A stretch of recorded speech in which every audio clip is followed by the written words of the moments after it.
নুসুমাতা, হ্যাঁ বাছা বল। আমার বয়ফ্রেন্ড আমার ছাইরা চলে গেছে। কি বলিস? ওর ছবি আছে? এই যে। হাই হাই রে, মালটা তো হেভি আছে। ওর নাম্বার আছে? হ্যাঁ, মানে নাম্বার আছে? নাম্বার থাকলে ওর এমনি হাতের কবজায় নিয়ে আসা যাবে। হ্যাঁ বাছা বল, তোর কি সমস্যা? আমার কোনো চাকরি বাকরি হয় না, অনেক দিন ধরে চেষ্টা করতেছি।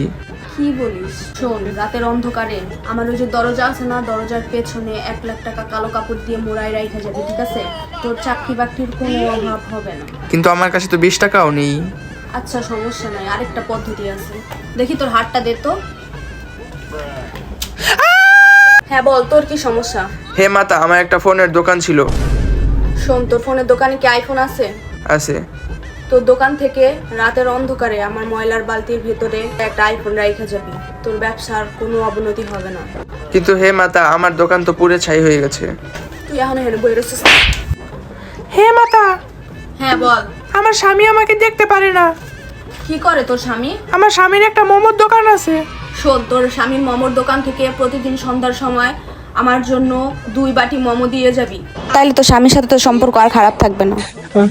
হে মাতা, আমার বিদেশ। ইতালি যাবি তাই তো? হ্যাঁ হ্যাঁ মাতা, আপনি কিভাবে জানলেন? তোর সামনে তো মহা বিপদ। তোর সামনে একটা বৃহস্পতির দশা আছে। এই দশা যদি কাটাতে চাস, আমার দরবারে 5 কেজি গরুর মাংস রান্না করে দিয়ে যাবি, তাহলে তোর এই বৃহস্পতির দশা থাকবে না। হে নুসুমাতা, আমার বাচ্চা হচ্ছে না।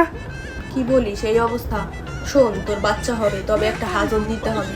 আমার দরবারে বড় সাইজের একটা এসি কিনে দিয়ে যাবি, বুঝতে পারছিস? তারপর দিন সকালে ঘুম থেকে উঠে দেখবি বাচ্চা এসে তোকে মা মা বলে ডাকতেছে।